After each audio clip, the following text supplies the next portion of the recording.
Welcome back to the Comic Book Bullies with Nerds New Bully. I'm your host Leroy, aka Extra Anchovies, with my co-hosts. Yeah, this is Eli's, aka Twinkie the Kid. There you go. I don't know, but Twinkie might not mean what you think it means. I'm old school. I'll just say like, oh, he's one of us now. Like, okay. But Extra Anchovies is an old school quote. I know you know what Extra Anchovies mean. Yeah. No, not the movie. The movie Loverboy. Which one?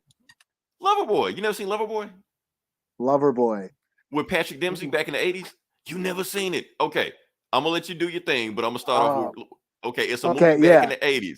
Okay, Loverboy is about a pizza boy, a pizza delivery driver. And basically, since the pizza local company was running out of business, they were like, you know what, let's start with a side hustle.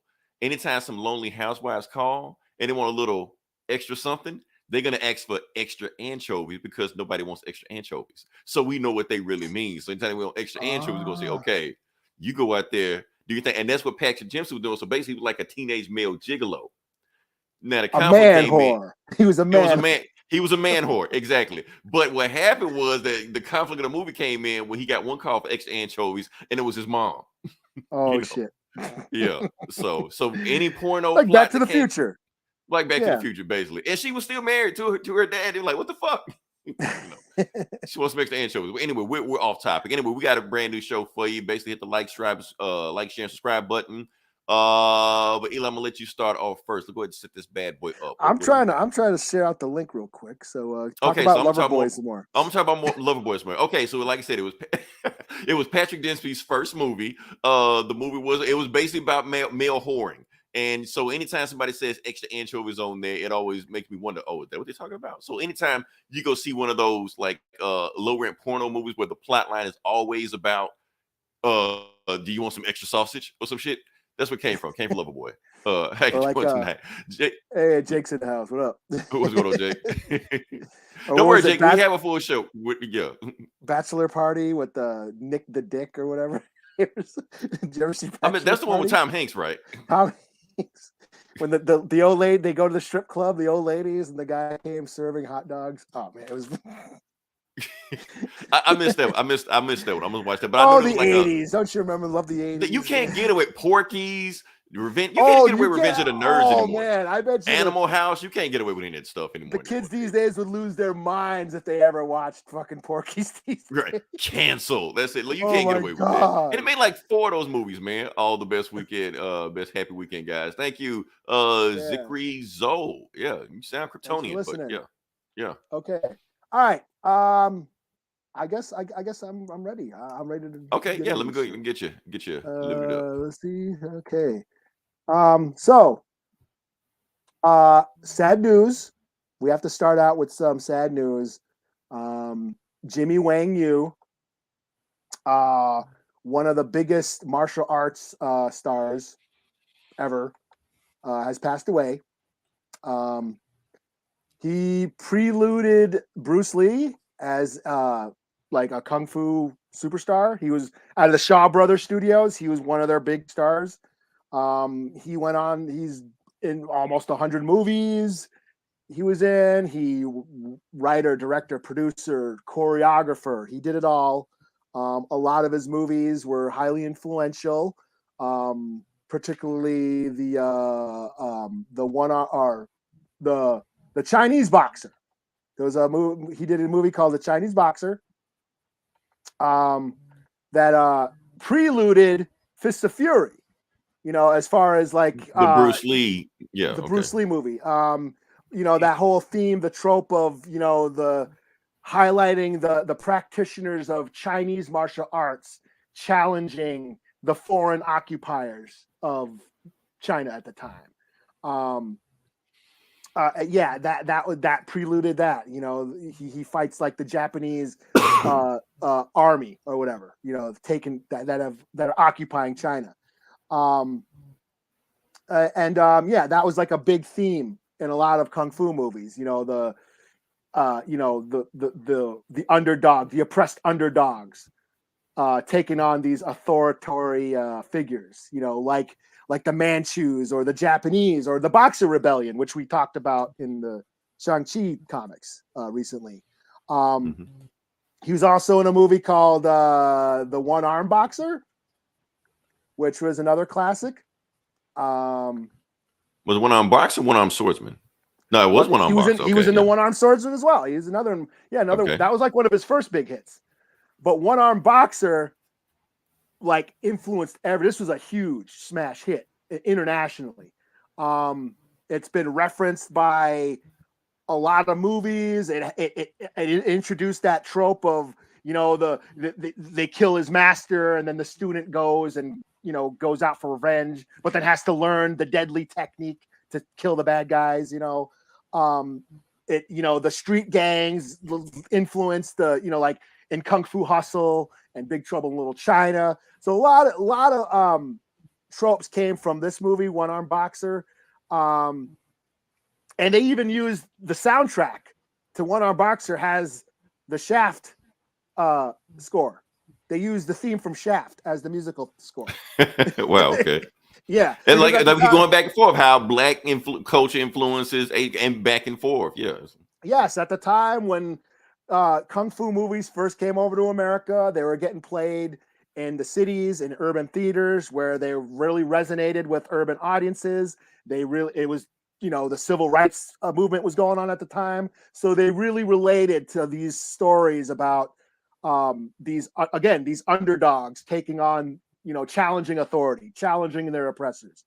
And so they really resonated with audiences. And the sequel, one of my all-time favorites, Master of the Flying Guillotine,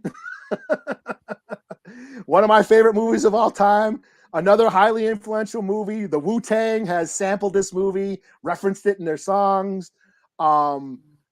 Street Fighter, the video game Street Fighter, took note from this as far as highlighting the international fighting styles. You got the Taekwondo fighter, you got the karate guy, the judo guy, the wrestler, the Muay Thai guy, or the yoga master like Dalsim. There's in the Master of Flying Guillotine, there's a guy who can stretch his limbs like Dalsim in Street Fighter. Again, crazy flick. Love this movie. Saw it in the theaters at a midnight screening like years ago. Had a great time. And his movies were like really violent as well. Lots of blood, lots of like eyes getting gouged out, and arms and throats being ripped out, and yeah, great stuff. And then he was such a big movie star at the time that he actually they tried to turn him into an international star. During the 70s. Okay. Yeah, during the 70s, and when the James Bond craze was going on, they tried to cash in on that. He started like a more Hollywood international movie for Western audiences. It was the Man from Hong Kong was his first English speaking role, where he's like this Chinese special agent, after this international drug dealer played by George Lazenby, who played James was Bond. Also James Bond, right? Yeah. So he was in all these. He was a huge star back in the 60s and 70s. In the 80s, he worked till like the 2010s. He stayed busy. Like I said, he wrote and directed. He had some scandals. I know there was rumors that he had ties to the triads and all that stuff, and so he definitely knew how to party, this guy. But he passed away this week, so huge fuck yeah to Jimmy Wang Yoo. Thanks for the memories. Good journey, sir. So yeah. So yeah, let's go to it. Okay, so yeah, matter of fact, I didn't get set up, but we're gonna do it anyway. Eli, we're gonna bring back a classic. I'm just getting on the fly. We're gonna see how we're gonna do it. So, like I said, I'm trying to think what came out last week. I can't remember what came out last week. Morbius. We'll let you guess. Damn, that was Morbius. A week ago? That was a week ago? Shit. I don't know why I thought the movie came out like a month ago or like 2021. It's like it was just a oceans of time. Yes. Right. It's the internet. That's how things go. So yeah. All right. So anyway, give it to me, Eli. What is the #1 movie of the week? Is it the Sonic movie? I heard the Sonic movie like whooped ass, like took in a huge chunk. Uh-oh. Is Leroy here? Leroy, did you freeze up? Uh-oh. I guess Leroy has been having technical issues with his computer lately. So I guess I will filibuster while he's gone. I don't have the box office mojo. So I will try to he's the one who does the box office, but hey, I guess number one was Sonic. And number two, let's see. Number two was, sorry, I don't have this in front of me. So I have to look it up on my own. Is it Morbius? I know it beat Morbius. Morbius dropped a ton. So, and then I don't know what else came out. I don't have the box office numbers with me, and there's no list I can find. So sorry about that. But you know what? I'm gonna just talk about Moon Knight because I watched Moon Knight, and I know Moon Knight. People are talking about, hey, he's back. I'm back. Oh. All right, yeah, good. I didn't have the box office numbers in front of me, so I was about because I forgot to load them up. It was like as soon as I load them up, that's it. My bad. Oh, well, what did you guess? What did you guess? I guess Sonic. I heard Sonic and boom, that was it. Because that was right when I was about to load them up. But let me go ahead and pull it up. Yeah. So Sonic was number one. Sorry, everybody. I blinked out for a second. But yeah, Sonic is number one this week. Did a whopping 71 million. So yeah. Morbius did like a third of what he did before. Lost City. Ambulance. Did you get a chance to see Ambulance, the Michael Bay movie? I did not know. Oh, okay. I didn't hear much about it. I'm pretty sure it's Michael Bay. You seen one Michael Bay movie? You seen all of them? Batman did 735, whatever like that. I guess that's cool. So yeah. So like I said, Sonic did pretty good. We've been pretty on top of it about reviewing new movies, stuff like that. But the point is why we didn't review Sonic. Well, why I didn't review Sonic because I actually liked the first one. I saw it when it was on Hulu, stuff like that. And I actually said on here, I thought, in my personal opinion, the first Sonic movie was the best video game movie of all time. Not Mortal Kombat. Everybody quit saying Mortal Kombat. It's not, but I said this is the best one of all time. People are saying this one's better than the last one. I was like, okay, cool. But here's the problem, Eli. This is a movie you can't go see by yourself as a grown man. You just can't. I'm sorry. There are limits.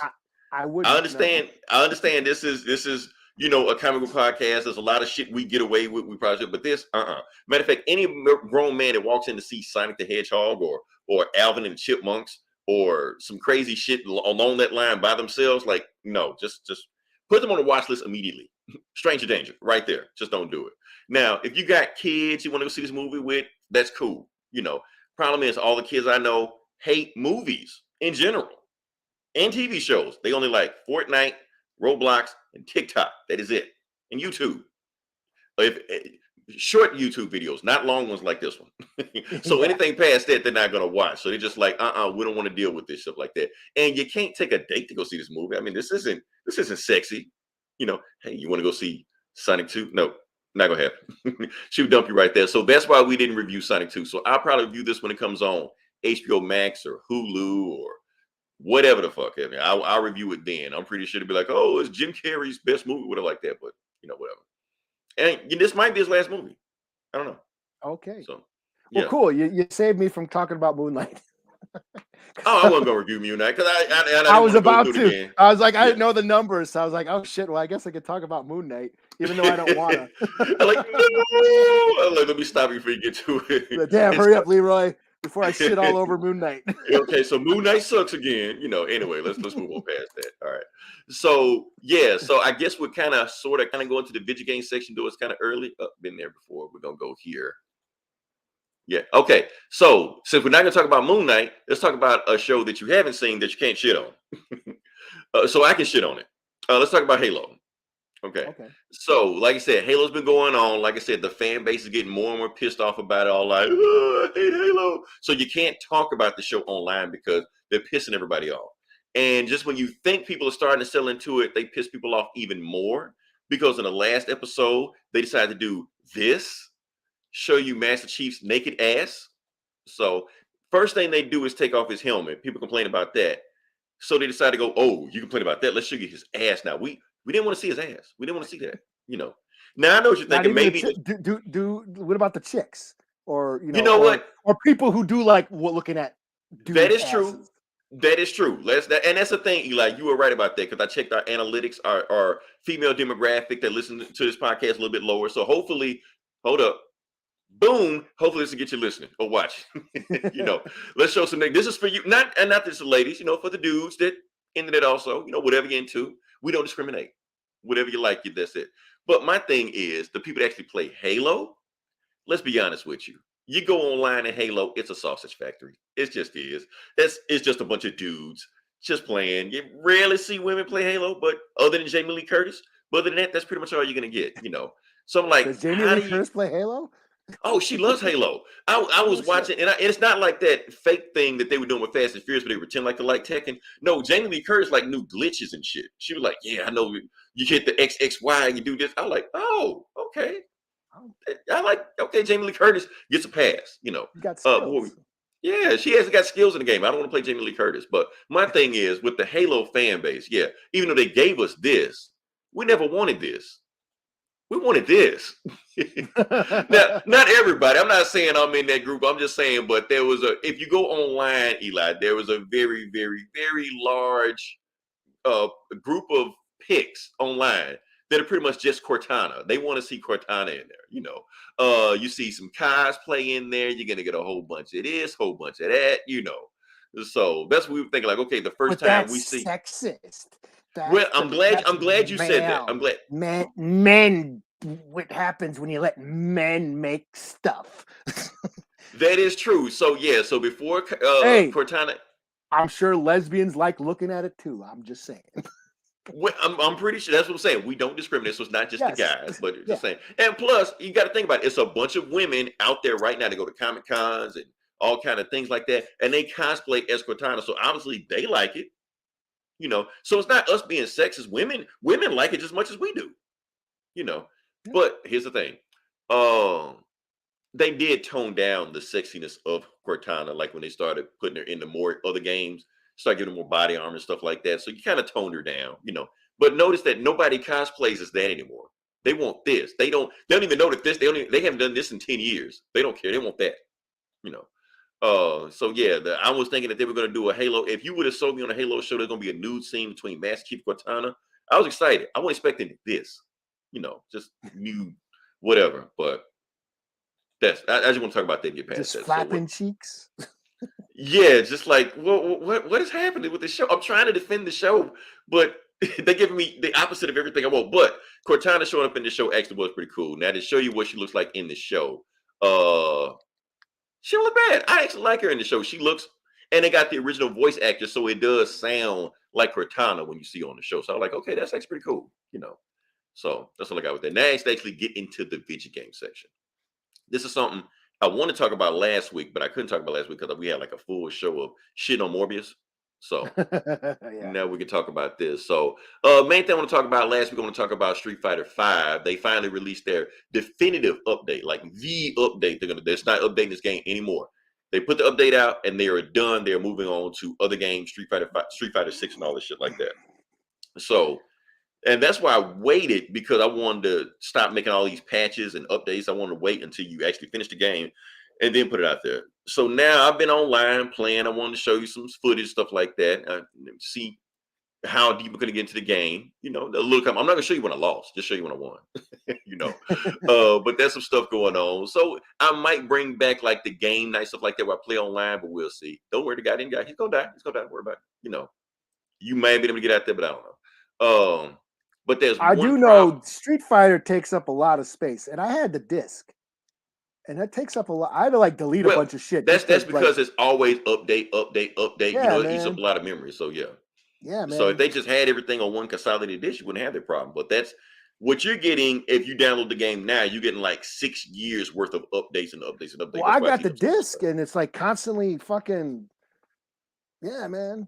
And when I first got the disc, I had to delete a bunch of crap. I almost had to delete my Jason fucking shit. Street Fighter would never get it. You just threw the shit out the window then when you saw that. Yeah, and I didn't even, and I don't ever play online. I don't even have all the characters unlocked and shit. I was like, yeah. Okay. Well, the good thing about it that this is the last update. So if you do decide to update, there won't be any more updates after that. But the problem in the game that they might have fucked up something with the game, and it's with this asshole, this guy right here. Now, this guy is named Luke. He's going to be like the main guy in Street Fighter 6. But what they did right before they stopped the update, they put him in this game, but he's so overpowered. That's all people are playing with. They just want to play with him and that's it. Even though he's kind of a boring character. So he may or may not have screwed up this update. He might have ruined this game, but we don't know. We'll just have to see. But I might play with him and see. Just want a whole bunch online, so we'll see how it goes. But yeah, Eli, we kind of just flew through it. Now we can actually get to the meat of the podcast. Damn, we're flying. We're flying. Yeah, we didn't really have a whole lot. Get out of here early tonight. Yeah. Hell yeah, I might have shit to do. I might go see somebody. Yeah, so let's see. I think we divvied this up correctly, right? I think we did. You got more books than I do now. Do I? I think I do. Anyway, this comic book bullies, we'll talk about the comic books and we're going to jump into what we have. And Eli, I'm going to let you go first. I'm going to let you go first on this, see what we got. Okay. All right. No, wrong one. Let's get it. Okay. Let's go here. I don't even know what you're going to do first, but we'll see. I'll do Spider-Punk. Number one. Yeah. I think this is the number one selling book this week. I think. But I want to see if you can sell me on this, or even if you even want to bother. I probably won't. Okay, here we go. So this is Spider-Punk. What's his name? Hobart something? Hobie Brown? Something. I don't know. So he's from the Spider-Verse event that happened some years ago. And then he was like a playable, like I was actually playing, I had a skin when I was playing the Spider-Man game for PlayStation. Yeah, they had everybody in that game. So yeah. But this is his story. I never read his story, so I was kind of new coming in. But I guess it's another alternate Spider-Verse. He's a punk rocker kid. He hangs out with a native Captain First Nation, or no, he's a Captain Anarchy, but he's a native dude. And they beat up Norman Osborn, who was president in that universe, and all this. So there was actually an actual story arc leading up to before this book. So this basically starts out with Kraven and the Hunters. He's got a gang of Nazis that are running around with some tech, some of these gun weapons that were created by Norman Osborn, and they were War Machine fleet. He had a War Machine fleet. So, anyways, they got their hands on these guns, and they're going around, terrorizing the neighborhood. And Spider-Man or Spider-Punk and Captain Native, or what's his name, Captain Anarchy, kicking ass. They go to Riri, she studies the weapons, and she's like, "Oh yeah, this is the weapons for the War Machine fleet or whatever." Kraven attacks the place again. They have a fight with him again. Kick his ass. Basically reveals that he was hired by somebody to basically fuck up the neighborhood, to drive the prices down so they can renovate the fucking neighborhood. Gentrification, basically. And then at the end, they're like, "Who hired you?" Or whatever. "Who put you up to this?" And dun dun dun dun, it is Taskmaster. But in this verse, Taskmaster looks like the Misfits skull, the Crimson Ghost from the Misfits, the punk band, the Misfits. Yes, there's a ton of punk rock references. That's what I was going to ask you. Okay, so in this, all the dialogue is lyrics. They're from Iggy and the Stooges, from the Dead Kennedys, from Ramones, and a lot of the dialogue is taken from punk rock references. As you can see here, the Taskmaster looks like the Misfits skull. He's actually saying, "If you're gonna scream, scream with me," which is a song by the Misfits called Hybrid Moments. So a little cheesy, but I can tell they're having fun. Whoever's writing this is just having fun. It kind of reminds me of Murder Falcon by Daniel Warren Johnson, about the metal guy, the metal band. Not as cheesy though. Right. But it's just stupid fun with a lot of punk rock references. So if you're a fan of punk rock and hardcore, music, you might get into it. Or if you're an elitist old school punk like me, you might find it a little corny. I could just, oh yeah. I mean, but are you a fan of that type of punk rock? Yeah, I like the Misfits. I like the Misfits and Okay. Dead Kennedys. I did recognize a lot of the lyrics that were being tossed around in the dialogue and stuff. Like I said, it's just they're just having fun, and I'm not mad at it. I'm not mad at it. So I give it a 3 out of 5. I may or may not pick up the next issue, but it was cheesy, but it was like a CW show. You know what I'm saying? It was like a CW. It was CW punk rock, is what you know what I'm saying. So yeah, it was all right. It was kind of fun in a way. You know, like I said, I'm not mad at it. Had its moments. So yeah. Okay, it's pretty cool. All right, so yeah, let me just jump into it. I guess the book I'm going to do is X-Men Red #1. Eli, you said you did read this? I did read this. Okay, like I said, for those who don't know, this is the book where basically Storm is Queen of Mars and sort of kind of X-Men forms on Mars, but not really. I guess we just find out, see how it goes. Let's see how I throw this up. So basically, to say this, so this all happened from the Hellfire Gala. For those that haven't been keeping up with the story, Hellfire Gala, I think like last year, where all the X-Men terraform Mars and all those weird mutants they got from Apocalypse Kids and shit like that, they just put them on mark. They were like, they're too crazy to be on Earth, because they were going to conquer Earth if we leave them here long enough, you know. So just take them somewhere. So that's what they did with that. Let's see. Wait a minute. I don't have it. Oh yeah, I do. There it is. Okay. So yeah, so that's where we are right now. So to start the book off, we have Storm, Queen of Mars, and they don't have the Quiet Council. They have what is called the Great Circle, ninth circle, some I don't circle. remember. It's a great circle. The round Yes, table. I don't know. it was something. I can't remember what it was, but yeah, but Storm keeps having nightmares about another version of herself trying to kill her, shit like that. And she's fighting to the death with stuff, but none of that matters. Anyway, but she's getting distracted while they're talking to the ring, the Great Ring. That's what it is. I keep forgetting what it is. Okay, so the Great Ring is different from the Quiet Council because the Great Ring only has Omega level mutants. So you got to be top dog to sit at the table. There's no Kitty Pryde or no shit like that sitting at the table. You got to be, you know, a boss at the table. So they basically world breaker. Oh yeah, you got to be on that level to be there. That's why Storm is there, because she's Omega level. Basically, what they're discussing is whether or not they should just chill on Mars, just live here, don't go anywhere, or go back to that hell planet they came from and just wreck everything and get revenge on Apocalypse and his wife, who basically took over the planet while they left. And I think they voted that you're gonna just stay here, you know. Moving on past that, we got Magneto, because Magneto got kicked off the Quiet Council on Krakoa on Earth. So he just like, fuck it, I'm just go to Mars. You know, just leave you alone. So he goes down there and sees this guy. And he just like, he was like, if you want to look, I'm minding my own business. Leave me alone. And he's like, do you know who I am? I am the master of magnetism. I am, you know what?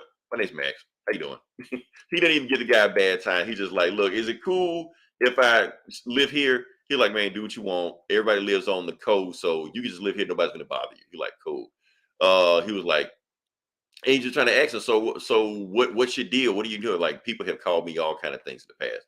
They've called me a villain. They call me a madman. They call me the bad guy. But the one thing they say they can call me, they always gets under my skin, is they call me a failure. And that's one thing I hate to be called, but at the same time, how can I not be called that? You know, so he builds on places like, well, this way I'm gonna just live on my days. So he builds his own mental castle in like 2 seconds. And that's where he's there. So Magneto's just doing his thing. We're going to the Red Lagoon, where Sunspot has made his own club, and he just chilling. And right when he gets in there, that's when a bar fight breaks out, because that's when it always happens. And it's Vulcan. Vulcan breaks out. And normally Vulcan is pretty chill because they put like some mind blocks on him. But the fact he even sees Shi'ar makes him want to freak the fuck out. He's just like, do you remember me? I'm your king. I conquered you. I'm your emperor. And now Xavier's little brat is running that place, and I'm going to take over and stuff like that. So before he gets too crazy, that's when Sunspot stands. He was like, hey, no fighting in my club, you know. So he just kicks the shit out of Sunspot, steals his power, kicks the shit out of him. And before it gets too wild, that's when, the bouncer of the club shows up, Thunderbird. And he's just like, yeah, oh yeah, you were Summers, Cyclops? Oh yeah. He was like, cool. Tell Sark I said go fuck yourself. So they get into a fight because he didn't have any energy powers to leech off of. So he just kicked the shit out of Vulcan. So they just beat the hell out of each other. But at the same time, the crowd is booing Thunderbird because he jumped into their fight. They were like, boo, get out of there, So that's when Cable and and Abigail Brand show up, and Cable just shuts down Vulcan. He was like, go to sleep, Uncle Gabe. They talk, and he's like, I'm about to start up a X-Men group. Y'all want to join me? They're like, nah, I ain't doing shit. I ain't going nowhere. They're like, and they try to kick Thunderbird off the planet, but he's just like, I ain't going nowhere. I'm staying here. So that's pretty much most of the story. Pretty much we get down to the end where basically, Abigail Brand is trying to go around recruiting X-Men. She's trying to recruit Storm, and Storm is just like, no, I am not going to be X-Man. I am not going to be the Queen of Mars. I am just going to just be here. And she destroys her throne and her crown. She like, to hell with the thrones of Krakoa. So so you got Magneto, and the guy calls himself the Fisherman. They just chilling, just having a conversation. And that's when Sunspot shows up. Where's Sunspot? He shows up, and he's just like, Magneto, I can't talk to you. And he looks at Sunspot. He's like, Sunspot, what the hell? First off, tuck in your shirt, and who the hell kicked your ass? Because I trained you better than that. That's why it clicked in my head like, oh yeah, Magneto did train the New Mutants. So when he was running, the Xavier's mansion, shit like that. So there's like, look, we need to do something. We need to form like an X-Men or shit like that, because basically this planet has like no laws, so we need to keep everything in check. And he was like, are you with me? And she was like, and somebody else says, there's basically Storm saying, I'm with you, but we're not going to be the X-Men. Abigail Brand's already doing the X-Men, so we need to be the counter of whatever the X-Men in. And we're like, okay, well, what's that? They're like, man, of all people who knows what the counter of the X-Men in. It's the Brotherhood. And that debuts Storm's new outfit. I guess I'm supposed to be impressed, but I mean, she changes costumes every 2 weeks. I mean, like, okay. It's like Tony Stark has a new Iron Man outfit. You're like, okay. Like you've seen a million of them. I mean, what else can you do with it? I thought they're going to be called, we're not X's, we're the O's. The Omen? Oh, watch no YouTube. He's in the house. Trav, what's going on? So that's what's going on right now. Basically, it's X-Men, but they're on the other planet. And I guess, I don't know, another X-Men book written by Al Ewing. So that's cool. Yeah, there was a lot of shit I didn't know what was going on when I was like, what the fuck is going on? I mean, it's pretty much a simple book. It's just a lot of X-Men politics going on, which I'm not an X-Men guy, so I never got it. It wasn't my thing. But we've been asking for this book. We've been like, okay, when they ship those mutants off to the other Mars planet, what are they doing? What are they eating? What are they dancing to? Now we know they got disco. We didn't know that before. Now we know they got disco. So yeah. So I like Storms. Is Thunderbird doing anything else? Is he in any other books, or is this it for him? Well, they got that Thunderbirds book coming out. Oh, that's right. Yeah, so got that coming out. He's just a bouncer in the bar on Mars and getting. I mean, he's gonna join the team. Hopefully. I was like, yeah, they're just making fun of him and shit for that. Right. Oh yeah, that was some fucked up shit. What did he say? Like, you couldn't take your brother because you had a plane to catch or some shit like that. And that's how he died. He died by a plane, like it being blasted. And I was a little disappointed. Like in current events these days, where motherfuckers are talking shit and getting slapped for it. Right. Right. This book came out before that was done, So I was like, damn, someone needs to get slapped for that. But that's about it. I mean, but it's saying that he did kick Vulcan's ass the whole book, so something happened. So I guess it's on me, huh? Yeah. What am I doing next? Should I? We divvied up. What? Yeah. How do we divvy up? What do? Oh, I'm doing Devil's Reign.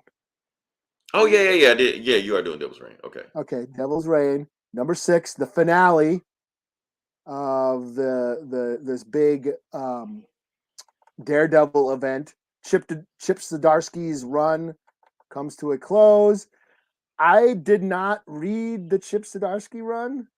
Me neither. But Not one issue. yeah, I mean, I was reading Daredevil for a while. I was reading Charles Soule's run for a while, and then I stopped, and I never read Chip Zdarsky's run, but I hear good things, and I kind of wanna now. So basically, what this was, this is the accumulation of the Chip Zdarsky's Daredevil's tale. Kingpin became mayor of New York. He then used the Purple Man's powers to persuade everybody's vote. Elektra became Daredevil for a while. I don't know this. I'm all like, again, I didn't read the run, so I don't know. But and then so this is basically Wilson Fisk is running for mayor. He's using Purple Man's powers. Mayor, rerunning for he's up for election again. He's acquired the Purple Man's powers. Luke Cage is running against him. Wilson Fisk has used the Thunderbolts to outlaw as like a police force to outlaw superheroes in the city. So it's kind of Civil War 2-ish, kind of like a Civil War-ish on the street level Civil War shit. And then there's some shit with the Daredevil's brother, Wilson Fisk's son, all the shit going on that I'm not familiar with. But basically, this is the big finale. Everyone's fighting in this one. This is everybody's got. It's just a series of fights between the different characters. You got the New York City shit, X-Men and Avengers, or not the X-Men. Well, yeah, Wolverine was in there. I think I saw Wolverine in there.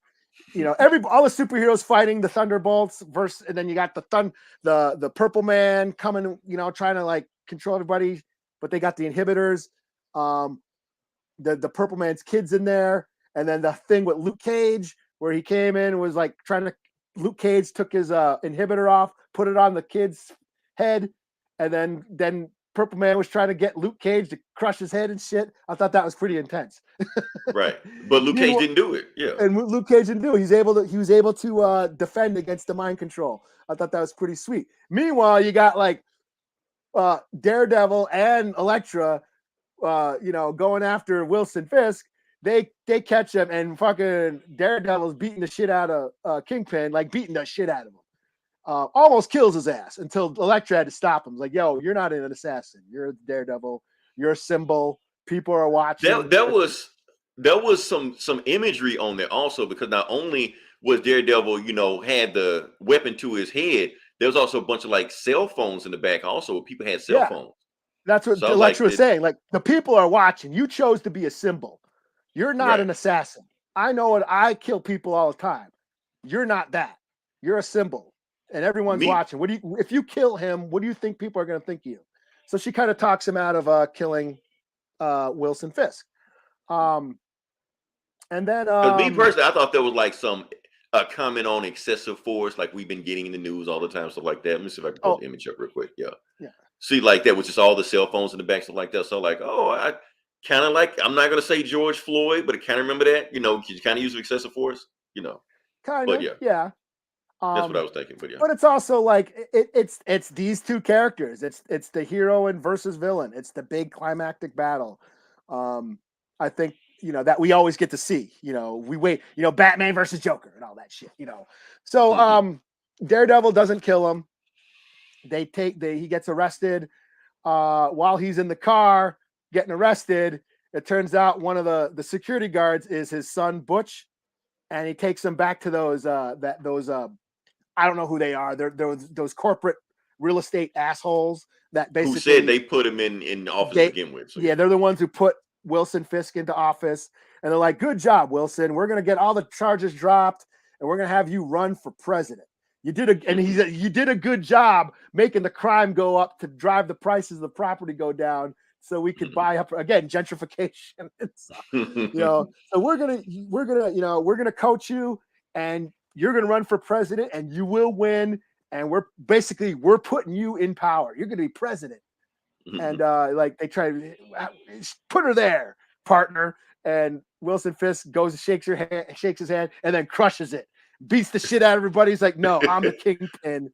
I thought that was so dope. I'm the kingpin. I don't have a boss. I'm the boss. basically kills all those guys, and then goes to his son. Hey, I know I wasn't there for you, but you know what? This is my gift to you. You are now the kingpin. You tell everybody you killed me and took my spot. Now you get to run the city. And then he takes off with Typhoid Mary, and they sail off in the sunset with a happy ending. That's what I'm like a happy ending with Kingpin. I know. I was like, it's kind of fucked up, but I thought it was dope. Because Daredevil had a tragic ending. Yeah. Like his life is all fucked up because now that his brother is dead, his brother was pretending to be him. So everybody thinks that he's dead. Matt Murdock is dead. So he can't go back to secret identity. Yeah. So there's an epilogue where, him and Elektra are talking about starting the Fist, which is an organization that's going to kill the Hand. And they're talking, let's go destroy the Fist. And we'll, so basically ninjas versus ninjas. So that kind of sounds cool. But yeah, I actually like the Kingpin happy ending. I mean, yeah, he sails off in the sunset. He sails off in the sunset, but he's the Kingpin. That's what he does. He's like Joker's not gonna die. Like, they don't even pretend like he got it. I'm just sail off. It's like it's kind of fucked up because it's the Kingpin. He's a giant asshole, but it's like it's so gangster too. Like you just don't see that like in a comic book. It's like what if Scarface had a happy ending? Right. Like it's supposed to be fucked up, but you're just like, you know what, good for Kingpin, kinda. And he's there. He's gonna be pulling the strings. So it's just like, okay, it kind of sets up whoever's taking this over. It kind of sets things up into a new starting point. You know what I mean? What I'm hearing is that Chip Zdarsky is coming back. Like he's just starting up a new Daredevil run. Okay. Yeah. Well, I might go back and read this because this was pretty cool. I don't know exactly like all the details and all the little soap opera shit that was going on, but it makes me want to go back and read his run. Because the crazy thing about like the Civil War shit going on, I cared nothing about that. Yeah. But the Daredevil shit, I cared about him versus Kingpin and stuff like that. So yeah. And like, my favorite Daredevil shit is the street level grimy shit. Frank him Miller, on the streets. all that, him on the streets fighting ninjas. That's all. I mean, all the big superhero mind control Avengers shit. I'm like, whatever. Multiverse, fucking Doc Ock and the multiple Doc Ock shit. I didn't give a shit about any of that. But I want, Daredevil beating the holy shit out of Kingpin was dope, Oh, I did like it when Daredevil grabbed the staff, like Kingpin staff, tried to mind control him. Yeah. And basically try to like penance stare him. Yeah. Like, I want you to suffer all this shit. And then Kingpin was like, okay, I'm done. Like, he just shook that shit off just like I don't care. I don't give a shit. I'm the Kingpin. I don't give a shit about the misery I caused. And then, so you truly are an evil bastard. And bam! Just hits him with the staff. Yeah. I actually dug this. Like I said, I want to go back and read his run now after reading this. So I'll check it out, see how many issues there are and go from there. But yeah, it's cool. So 4 out of 5. This was a cool finale. Yeah, all right, cool. So where am I going next? I did X-Men 1. Okay, so I got Batman. I never do Batman. Yeah, but we're gonna do Batman this time. Now the reason I'm doing Batman because we reviewed Shadow War last week, and it kind of caught me off guard about how much I like that book. So like I'm gonna keep the story going because this is just a direct continuation of that story. So we're just gonna jump into it and go from there. So Shadow War basically happened was Deathstroke has assassinated Ra's al Ghul and started a war between him and Talia al Ghul. So I don't care about that shit. Now, okay, Eli, who is this chick? That's the new commissioner. I forget. I haven't been reading Batman or Detective in a while, but that's like the new commissioner, isn't she? I guess I don't know who she was. Anyway, she's here at the crime scene. Apparently, she's chumming with Batman, so they just go. So Batman is investigating the crime scene after it all happened, trying to find out. He's detecting. It's a detective story. Yeah, it happens in Batman stories. So yeah, so he's looking around. He's trying to review the crime scene, stuff like that, and he's just like, okay, so this Deathstroke is one of the greatest assassins in the world. And I get it that he got past you because you're the Gotham PD. I mean, you're you, but he got past me. I don't like that shit. I'm Batman, So I want to know how the hell did he get past me and I didn't notice him? And she was like, wait a minute. I know something the Batman doesn't know? Really? And Batman's like, how did Deathstroke get in here. You know, he like talked to her like, okay, cool, I'll show you, you know. But anyway, she shows us basically how they tunnel in to get into it. And the thing is that he's like, okay, Deathstroke had 7 seconds to just do whatever hell he wanted to. It took me 7 seconds to get to him by the time he shot Ross in the head. So, but other person he shot was Talia. But this is Deathstroke. So how the hell is Talia still alive? You're like, And then he does his Batman shit and disappears because he thinks he has a lead, you know, solely. And then we go to Deathstroke doing his Deathstroke shit. Basically, the League of Assassins are after him, or whatever the hell they call themselves again. And Prometheus is like, fuck this, I'm out of here. And I don't know who this gun guy is, but I guess it really doesn't matter in the next 5 pages because what's her name? The Devil Whisperer or some shit. She just I haven't been reading the Deathstroke Inc. I've been reading the Robin book, so that's the thing. I don't know a lot of these details of who these motherfuckers and I think the same writer's writing all this shit. He's just connecting all this stuff. So it's like his Devil's Reign, basically. So yeah, so Angel Breaker, whatever her name is, she like he's trying to stop her. She just like chopping the bullets away like a lightsaber and shit like that, and then chops him up too. So whoever this guy is, some anime shit, yeah. Right. So whoever this guy is, you won't see him again anyway. So it don't really matter who he is. So apparently got a guy on the team named Detonator, and he's just like, I'm gonna just shoot a rocket launch into it, just fuck Slade up, you know. And Deathstroke's kid is Respawn, which I think may be Damian's brother. I think it's Talia's. I think I gotta read the again, but I think that's like Talia's son by Deathstroke. Because Talia's a pimp too. Right. So yeah. So she was like, if I can't get Batman, I'll get the next best thing, which is Deathstroke. So she's like, yeah. So anyway, Prometheus is like, fuck it, I'm out of here. Take it easy, Deathstroke, you know. And he takes Respawn and they like get out of there before the place blows up. And they're boom, jump out of there. So yeah, so they blow up and stuff like that. And he's like, okay, so now what do we do, Dad? You know, he was like, okay, following death rest is cool. What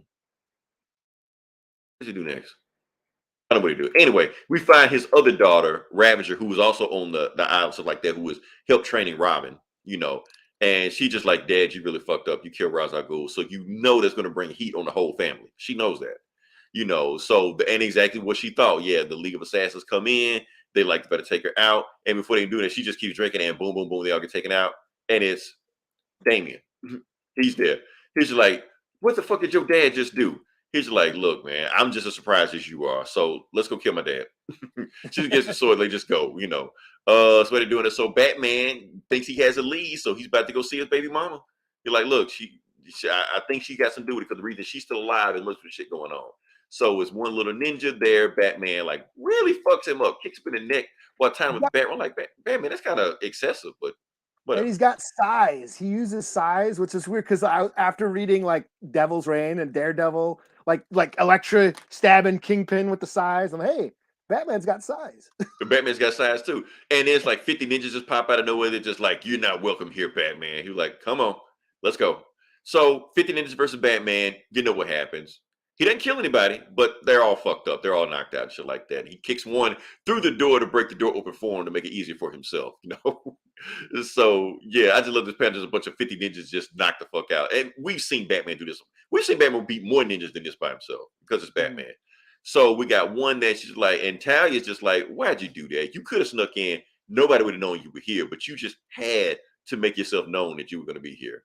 It's a waste of your skills. And Batman just look, I'm the goddamn Batman.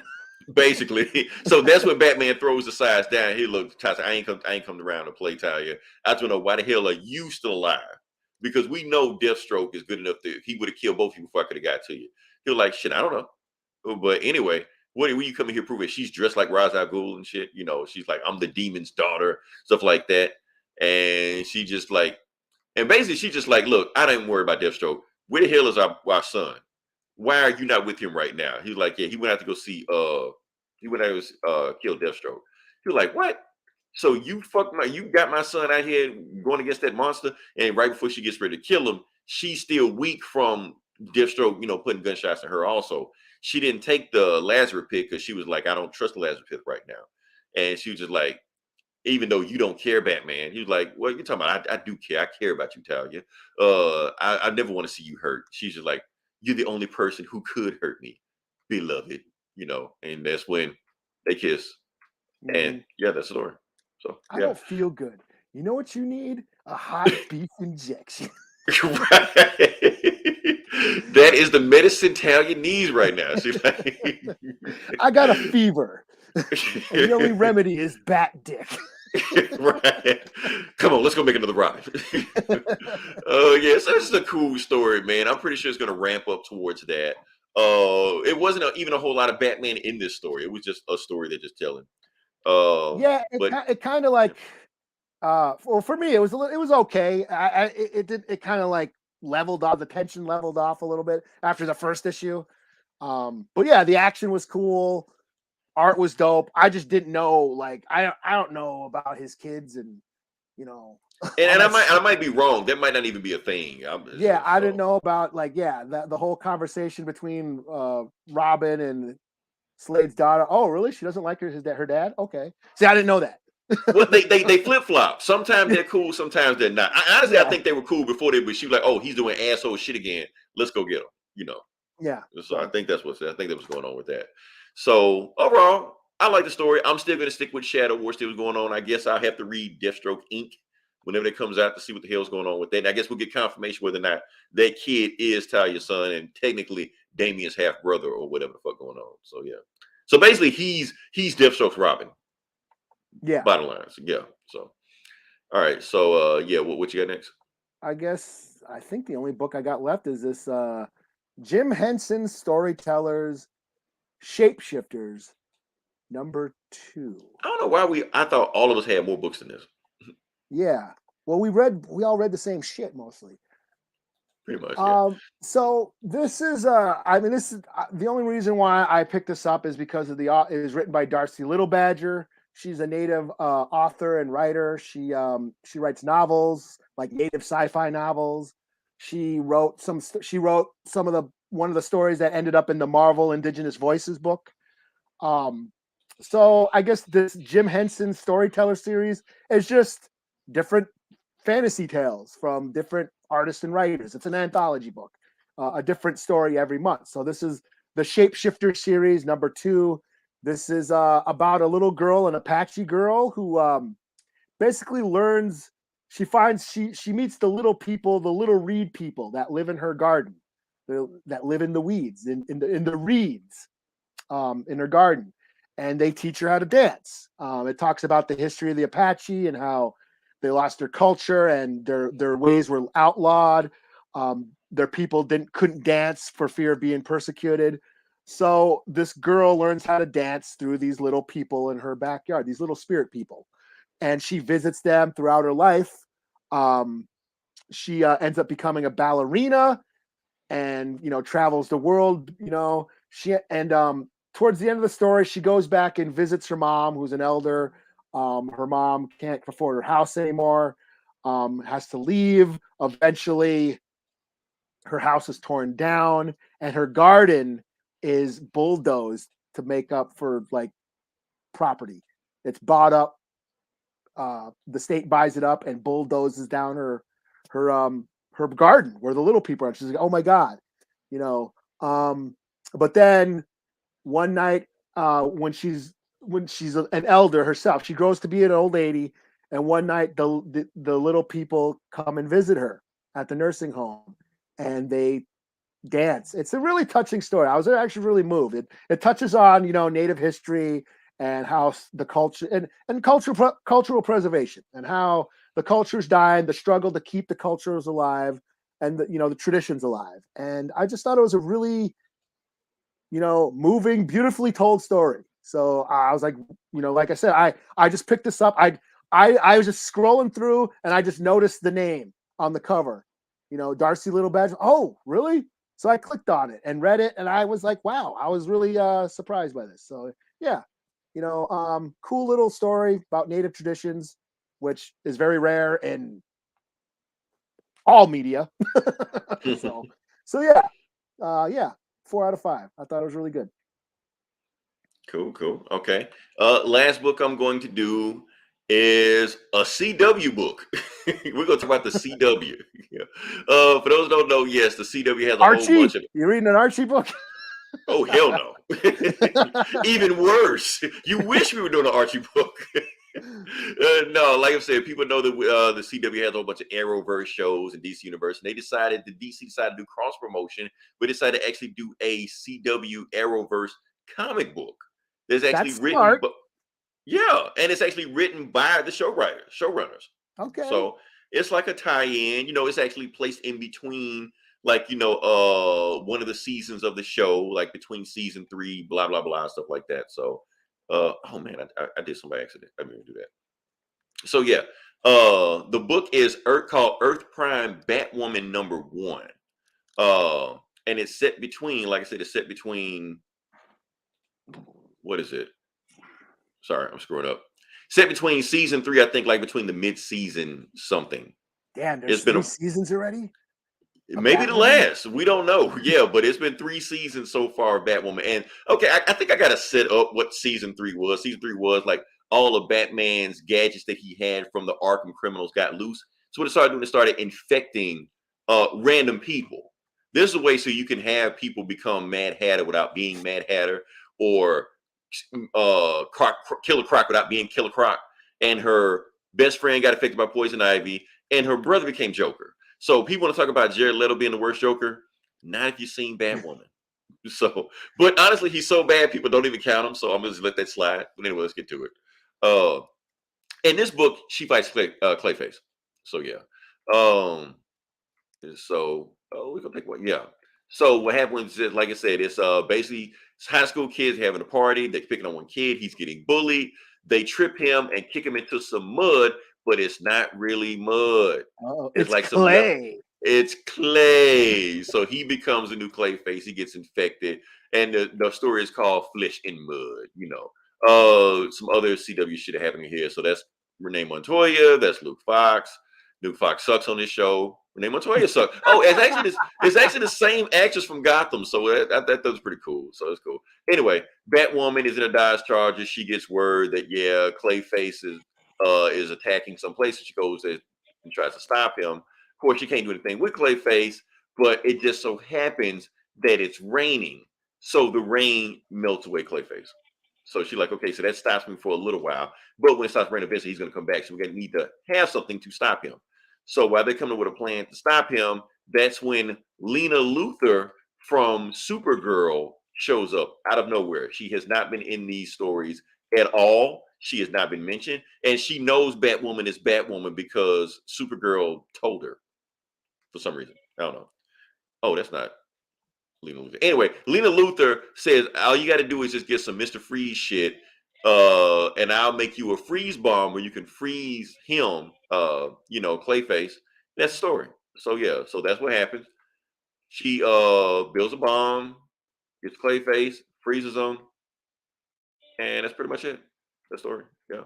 But that's not the good story. Has Clayface showed up on Batwoman? Or they probably ain't got the budget for that. They don't have the budget for that. They don't have a budget for it. Exactly. So it feel like what the show is doing is that since we don't have the budget for a Clayface, we're going to just make it a comic book and that's it. Now people are going to say, well, they had Killer Shark on me there before and they had Gorilla Grodd. That was like 8 years ago when the CW had money. They don't have money anymore for this shit anymore. So yeah, when y'all used to watch TV. Right. We don't watch TV anymore, so they can't afford Clayface, When people still went to the movies. Right. So none of that shit. That's her best friend. Okay, but anyway, the point is that was the most interesting story because, like I said, this is not a one-shot. This is a continual story. And apparently in Clayface, somebody is talking to him.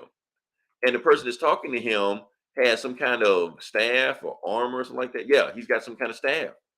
Maybe Ocean Master. I'm not really sure. Oh, I was about to say, it looks like a trident. It looks like a trident. Yeah, he was like, look, aren't you tired of getting beat by Batwoman and all these other people like that? Why don't you join up with us? And the guy builds a portal and he walks to the portal and that's it. So, but I'm trying to, is that Ocean Master? Because I know they'll have money for Ocean Master. It could be. I mean, it could be some Atlantean, I don't know. But they don't, I mean, because that's what I'm saying. Is this, because I was fine with the story at first. Okay, it's a throwaway CW episode. You didn't have a chance to film in season 3. But then this shit shows up at the end with Ocean Master. I'm like, Ocean Master have been on the CW before. But is this even the CW? Is this like some multiverse, weird, dark crisis shit? And they ain't got the budget for Ocean Master or any Aquaman underwater right. shit. You can't afford Ocean Master. So yeah, who knows?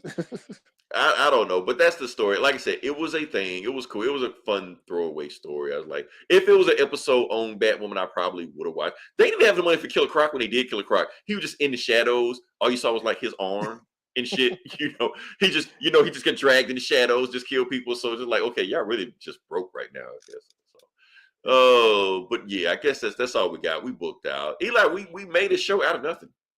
We did. We didn't have to talk. We didn't have to talk about Moon Knight. Like we avoided Moon Knight. So yeah. I don't know how we pulled it off, but we did. So yeah. So you listen this long, definitely like, share, subscribe. Like I said, we're gonna have some more stuff come up. Like I said, I don't know if I'm gonna keep talking about Halo. Like I said, we saw Master Chief's face, we saw his ass. I don't know what the hell they're gonna show us next week. So his yeah. dick. So, right, I guess so. Oh yeah. So, but yeah, check us out next week and we'll follow with that. Until then, this is Leroy. This is Eli. We'll talk to you guys next week. Same bullet time, same bullet channel.